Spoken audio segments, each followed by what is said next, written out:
ये कह करके छुटकारा लेना चाहते हैं कि उनको देश देखना है। देश नहीं देखना है। हर व्यक्ति को अपनी बात आती है।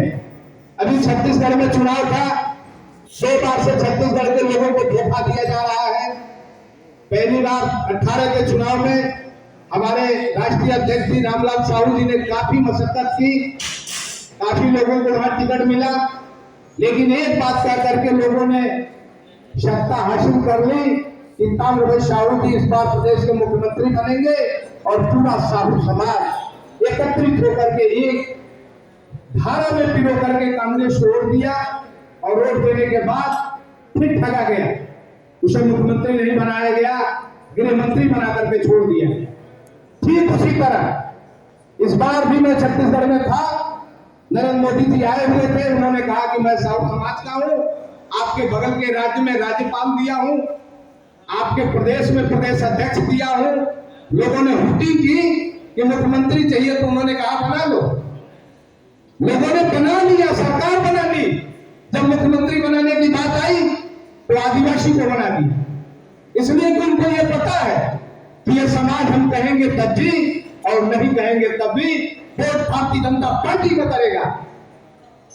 जब तक आप अपनी ताकत का अंदाजा नहीं लगाएंगे, और अभी आपने कहा कि इसके लिए रैलियां होनी चाहिए, सिर्फ साहू समाज से नहीं होगा, ओबीसी समाज से होना चाहिए। क्या आप कभी ओबीसी समाज की बैठक में अपना समय निकाल करके गए? कभी जाते हैं? जब आप जाएंगे नहीं तो आपके साथ जाएगा कौन? और जाने का तरीका है, आप चाहेंगे तो जाएगा नहीं, वो तरीका आपको अपनाना पड़ेगा। आपके पास तन है, मन है और धन भी है। साथियों, अगर एक आप बैठक करें साहू समाज, बड़ी रैली करने की बात कह रहा हूं, और आप ये तय कर लें कि हमारा समाज निकल नहीं सकता है। मैंने कई बार राष्ट्रीय मीटिंगों में कहा है कि एक डॉन शेप की बनाने की जरूरत है। एक डॉन शेप का संगठन होना चाहिए, जो हमारे धन्ना सेठ लोग हैं, जो समय नहीं दे सकते हैं, जो हमारे नौकरी में लोग हैं, समय नहीं दे सकते हैं, उनसे धन लेने की जरूरत है। उनका एक संगठन बनना चाहिए, उनका एक अध्यक्ष होना चाहिए और उनसे धन संग्रहित करे। मैं बताता हूं, मेरे जैसा आदमी 10 गाड़ी रैली में ले जा सकता है, लेकिन उसको धन प्रोवाइड करिए। मैं अपने समाज के लोग नहीं जाएंगे, वहां कौन पूछता है कि अकेली समाज के लोग हैं? उस भीड़ में कोई पूछता नहीं है। आप ओबीसी के समाज के लोगों को खाने पर पिलाने पर कुछ दे करके एक भीड़ इकट्ठा करिए, और वो भीड़ साबित करेगी कि आपकी ताकत का अंदाजा क्या है। राजनीतिक दल के लोग अगर किसी से डरते हैं तो वो भीड़ से डरते हैं।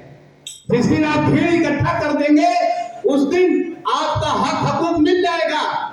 हक एक ऐसी चीज है, राजनीतिक चाबी एक ऐसी चीज है जो लड़ने से नहीं, आपको लड़ करके ही मिल सकती है, मांगने से नहीं मिलती। साथियों, एक शायर कहूंगा, आपको एक बात बताना चाहूंगा।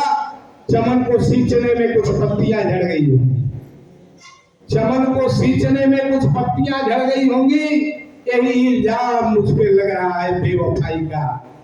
चमन को लूट डाला जिसने, चमन को लूट डाला जिसने, वही दावा करे है रहनुमाई का, रहनुमाई का। मित्रों, इस भारतीय जनता पार्टी के लोगों ने सदियों से हमको लूटा है। जब जनसंघ थी तो हम उस जनसंघ के पिज्जा में तेल भी डालते थे, बाती भी डालते थे। इनको हमने पहुंचाया यहाँ तक, लेकिन जब हमारे हक और हकूक की बात आती है तो हम राजनीतिक पीड़ा से दूर हो जाते हैं। मित्रों, सर मैं आपकी वेदना समझ रहा हूं। मैं एक बात और कह के खत्म कर दूंगा। मैं आपको बताना चाहता हूं, उत्तर प्रदेश इस देश का सबसे बड़ा सूबा। उत्तर प्रदेश से ही केंद्र की सरकार बनती है। 80 सांसद उत्तर प्रदेश से जाते हैं। उत्तर प्रदेश में विगत 8 वर्षों में हर 2 वर्ष पर हमारे यहाँ 2 सदन है। सियाराम जी, डॉक्टर साहब, आपके यहाँ 1 सदन है, मेरे यहाँ 2 सदन है, और हर दोनों सदनों में 6 विधान परिषद और 6 राज्यसभा के लोग चुने जाते हैं। वो लोग चुने जाते हैं जिनकी जातियों की गणना नहीं की जा सकती। ये सरकार उनको चुनती है। भारतीय जनता पार्टी के लोग, बड़े नेता, जब हमारे राष्ट्रीय नेता जाएंगे तो उनसे कहते हैं कि आप जीत नहीं पाओगे, आपका समाज जीत नहीं पाएगा। तो हमारा समाज जीत नहीं पाएगा। हम वोट देते हैं, नोट देते हैं, तो हमको आप चुन के तो भेज दो। 12 सालों में, 6 सालों में कम से कम 3 बार चुनाव हुआ, 8 गुना 16, एक बार में 16 लोग चुन के गए, एक भी उत्तर प्रदेश से तेली चुन के नहीं गया। दुर्भाग्य है हमारी। लेकिन साथियों, मैं अपनी बारी को विराम देना चाहता हूं। मंच को कष्ट हो रहा है, काफी बात बढ़ रही है आगे। मैं एक शब्द के साथ कहने के साथ आपको विदा लूंगा कि साथ देती है कुदरत उस वीर की जो अपने वतन का वफादार होगा। छेद सकता है पत्थर की छाती वही जिसके हाथों में हिम्मत का हथियार होगा, हिम्मत का हथियार होगा। जय हिंद, जय साउथ।